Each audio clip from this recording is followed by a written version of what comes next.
Assalamualaikum warahmatullahi wabarakatuh. Mohon izin Bapak Ibu, kami dari Angkatan 16 kelompok 2, sub kelompok 2. Di sini kami ingin mempresentasikan mengenai analisis isu kontemporer yang sesuai dengan program nasional ke-15, yaitu reformasi birokrasi. Sebelumnya, mohon izin kami untuk memperkenalkan diri terlebih dahulu. Next. Di sini pertama ada saya sendiri. Perkenalkan, nama saya Raihan Hafidra Digraha. Selanjutnya, Kenalkan, nama saya Pariksit Krido Wicaksono. Perkenalkan, nama saya Naila Febriana. Perkenalkan, nama saya Karisma Abdul Salam. Perkenalkan, nama saya Muhammad Gifari Almuroja. baik, selanjutnya langsung saja kita ke materi. Boleh untuk latar belakang kepada Ibu Naila, saya persilakan.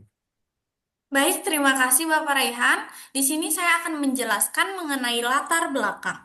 Reformasi birokrasi saat ini tidak lagi hanya berorientasi pada pembenahan dokumen tata kelola, melainkan berfokus pada hasil nyata. Melalui penyelesaian isu-isu strategis nasional seperti pengentasan kemiskinan dan peningkatan iklim investasi.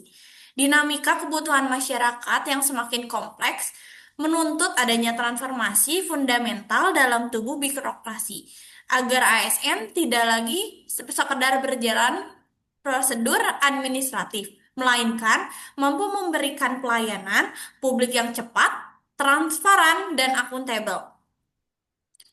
Adapun isu kontemporernya, yang pertama, belum optimalnya sistem integrasi layanan digital dan keamanan data.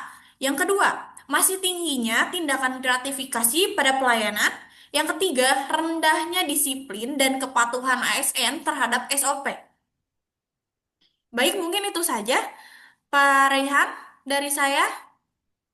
Siap, terima kasih atas penjelasannya Ibu Naila. Selanjutnya kepada Bapak Parikesit, saya persilakan. Ya, sebelumnya terima kasih untuk Bapak Rehan atas kesempatannya.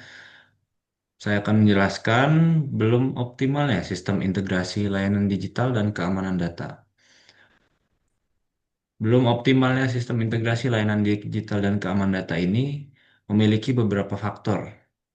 Pertama, ada faktor teknis dan infrastruktur. Faktor teknis dan infrastruktur memiliki beberapa bagian, yaitu aplikasi yang ego-sektoral atau silos, infrastruktur tidak merata, standarisasi data rendah, kerentanan sistem. Dua, ada faktor keamanan data dan cyber. Rendahnya keamanan digital, risiko kebocoran data, serta keterbatasan tenaga ahli cyber. Untuk yang ketiga, ada faktor SDM dan budaya organisasi yang meliputi rendah literasi digital, resistensi, perubahan atau budaya silo, dan kelalaian pengguna. Empat, ada faktor regulasi dan tata kelola. Regulasi introspeksi belum kuat. Dan satu lagi ada prosedur birokrasi konvensional. Selanjutnya, Bapak Rehan.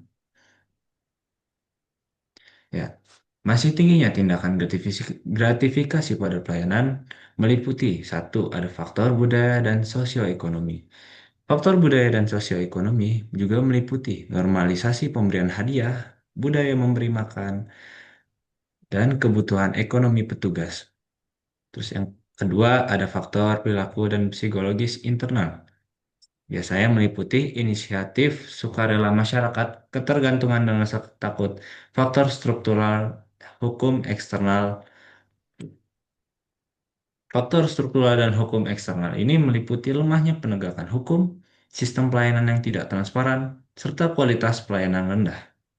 Yang keempat, ada faktor keterbatasan informasi. Biasanya keterbatasan ini meliputi kurangnya pemahaman hukum,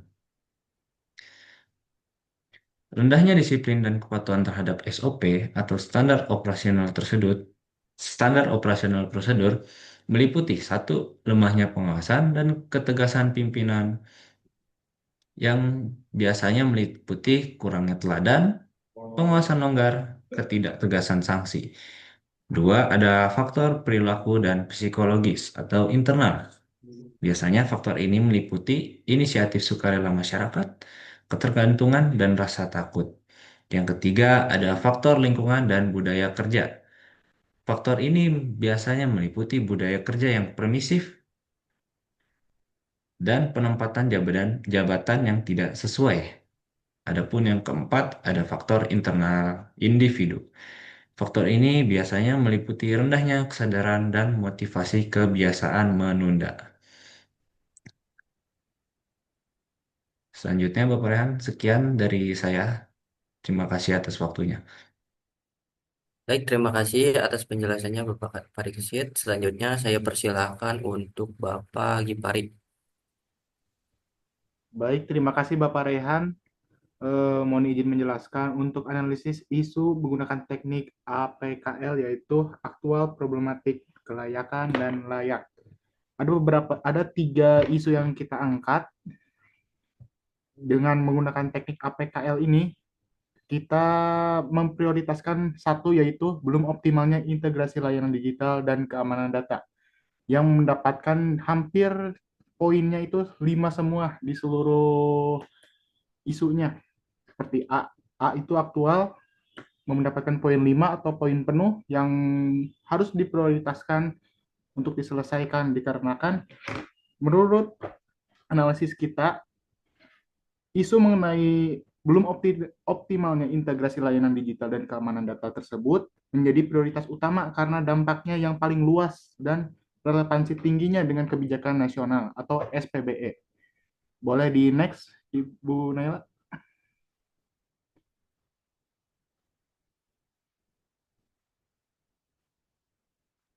Dan untuk menggunakan teknik USG terhadap isu-isu tersebut, atau bisa kita rincikan itu, U-nya itu urgensi, S-nya itu seriousness, dan G-nya itu growth.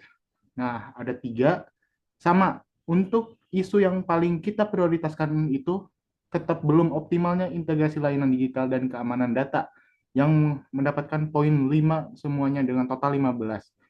Nah, berdasarkan analisis metode USG ini, belum optimalnya integrasi layanan digital dan keamanan data menjadi prioritas karena bisa menyebabkan kegagalan pada sistem digital dan keamanan data dapat mengakibatkan kelumpuhan layanan secara massal dan kerugian pada negara yang sangat fatal. Baik, terima kasih Bapak Rehan. Untuk selanjutnya boleh? Baik, terima kasih Bapak Gipari atas penjelasannya. Selanjutnya di sini saya akan menjelaskan diagram fishbone.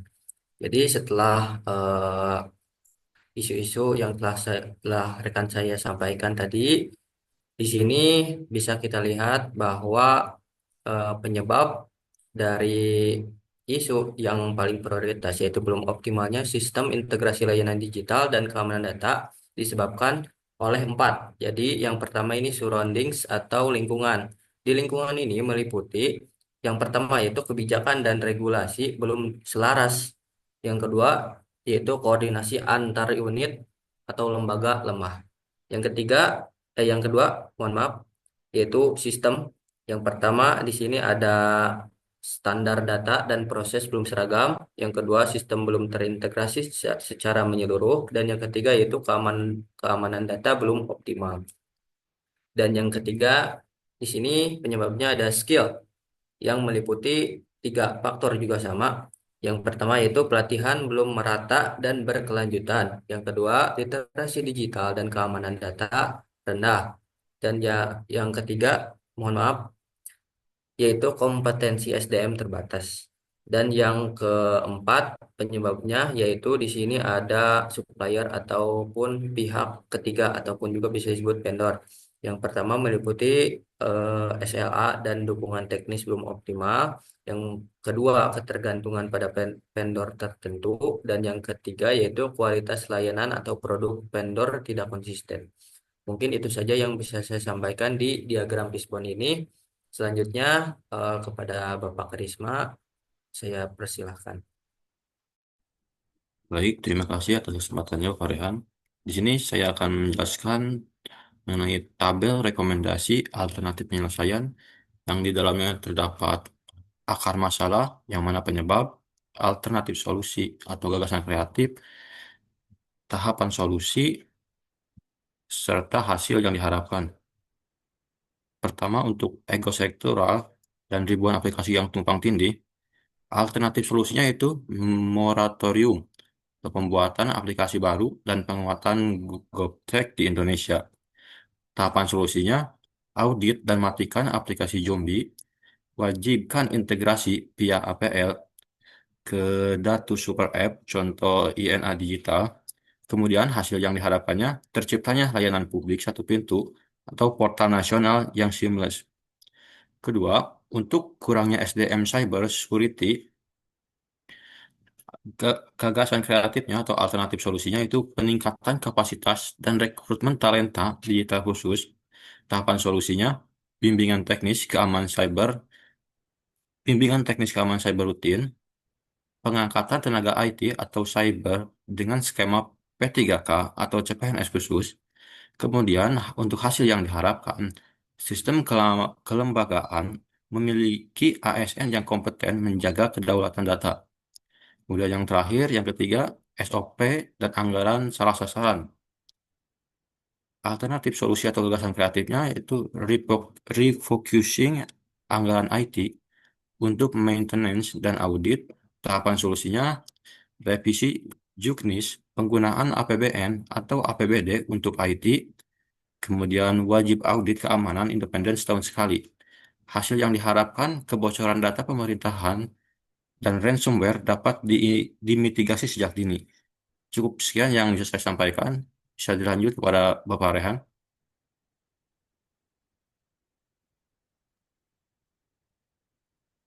Next, boleh di next mungkin. Ibu Mega. Baik, terima kasih atas penjelasannya rekan-rekan. Mungkin cukup sekian presentasi dari kami. Kurang lebihnya mohon dimaafkan.